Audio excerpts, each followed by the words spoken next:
Yes, ഈ ഒരു വീഡിയോയിലൂടെ നമ്മൾ വളരെ പ്രധാനപ്പെട്ട കുറച്ച് അപ്ഡേറ്റ്സ് ആണ് നോക്കാൻ പോകുന്നത്. സോ അതിലേക്ക് പോകുന്നതിന് മുമ്പ് നിങ്ങൾ ലൈക്ക് എന്ന് പറയുന്നത് വളരെയധികം ഇമ്പോർട്ടൻ്റ് ആണ്. 200 ലൈക്കിൻ്റെ ടാർഗറ്റ്. സോ എല്ലാവരും അതിലേക്ക് എത്തിക്കുമെന്ന് വിചാരിക്കുന്നു. സോ എന്തായാലും നമുക്കറിയാം, നിങ്ങളെല്ലാം കേട്ടൊരു കാര്യമായിരിക്കും, 2 താരങ്ങൾക്ക് കേരള ബ്ലാസ്റ്റേഴ്സ് പ്രീ കോൺട്രാക്റ്റ് കൊടുത്തത്. അതിലൊരാളാണ് ബികാഷ് ഉന്നാമും അതുപോലെ തന്നെ അമേറാണ് അവിടെ. എന്തായാലും ഇപ്പോൾ ബികാഷ് ഉന്നാം അദ്ദേഹത്തിൻ്റെ എന്താ പറയുക, ഇൻസ്റ്റാഗ്രാമിൽ ഒരു പിക്ചർ പങ്കുവച്ചിട്ടുണ്ട്. ആ ഒരു പിക്ചർ എന്ന് പറയുന്നത് ബികാഷ് ഉന്നാം ഇങ്ങനെ നടന്നു വരുന്ന പിക്ചറും അദ്ദേഹത്തിൻ്റെ അടുത്തായിട്ട് അമേറാണ് അവിടെ നിൽക്കുന്നൊരു പിക്ചറുമാണ് എന്താ പറയുക കൊടുത്തിരിക്കുന്നത്. സോ ഇത് ഏതാണ്ടൊക്കെ ഒരു കൺഫേമാണ്, അതായത് ഒരു വലിയ ക്ലൂ അല്ലെങ്കിൽ ഏതാണ്ട് കൺഫേം പോലത്തെ ഒരു കാര്യമാണ്. അതായത് ഇവർ രണ്ടുപേരും കേരള ബ്ലാസ്റ്റേഴ്സ് അടുത്ത സീസണിൽ ഉണ്ടാകുമെന്ന്. എന്തായാലും ഡിഫൻസിലേക്ക് നല്ലൊരു റീഎൻഫോഴ്സ്മെൻ്റ് ആണ് എന്താ പറയുക നമ്മുടെ കേരള ബ്ലാസ്റ്റേഴ്സ് ചെയ്തിരിക്കുന്നത്.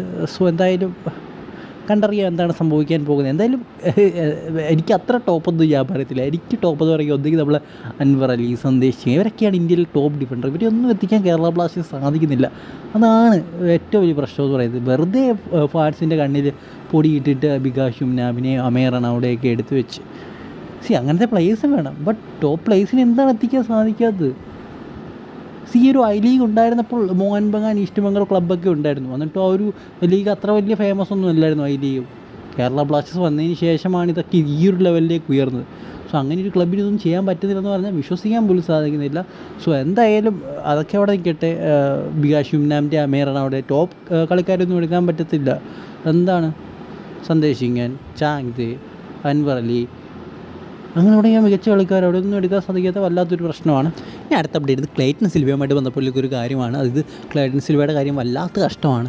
എന്തായാലും ഈ ഒരു സമയത്ത് ഒന്നെങ്കിൽ ഐ ലീഗ് അല്ലെങ്കിൽ കേരള സൂപ്പർ ലീഗ് പോലുള്ള കളികളിലൊക്കെ കളിക്കേണ്ട വ്യക്തിയാണ് ക്ലേറ്റൻ സിൽവ. സ്റ്റിൽ ഈസ്റ്റ് ബംഗാളിൻ്റെ ഏറ്റവും വലിയ പ്രശ്നവും ക്ലേറ്റൻ സിൽവ തന്നെയാണ്. അതിൻ്റെ ഒരു പാസ്റ്റ് റെക്കോർഡ് അല്ലെങ്കിൽ കഴിഞ്ഞ 20 മത്സരങ്ങളിൽ അദ്ദേഹം നേടിയെന്ന് വെച്ചാൽ ഒറ്റ അസിസ്റ്റ് മാത്രമാണ്. ഒരു സ്ട്രൈക്കറാണ്. കഴിഞ്ഞ 20 കളിയിൽ ഒറ്റ അസിസ്റ്റ്. നിങ്ങളൊന്ന് ചിന്തിക്കുക. എന്നിട്ടും അവരെന്താണ് അദ്ദേഹത്തെ പുറത്താക്കുന്നത്? സ്റ്റിൽ അവരുടെ ടീമിൽ തന്നെ വെച്ചുകൊണ്ടിരിക്കുന്നതെന്ന് എനിക്കറിയില്ല. എത്രയോ നല്ല കളിക്കാരെ അവർക്ക് കിട്ടും. അവർക്ക് അത്യാവശ്യം പൈസ ഉള്ളൊരു ടീം കൂടിയാണ്. 20 കളിയിൽ ഒരു അസിസ്റ്റ്. നിങ്ങളൊന്ന് ആലോചിച്ച് നോക്കുക. വല്ലാത്ത അവസ്ഥ എന്ന് വെച്ചാൽ വല്ലാത്ത അവസ്ഥ. കാരണം അവർ എല്ലാ സീസൺ കഴിയുമ്പോഴും ക്ലേറ്റൻ സിൽവയെ പുറത്താക്കണമെന്നിരിക്കുന്ന സമയത്തായിരിക്കും അവസാനത്തെ ഒരു 4-5 മത്സരത്തിൽ ഭയങ്കര കളി കളിക്കും ക്ലേറ്റൻ സിൽവ.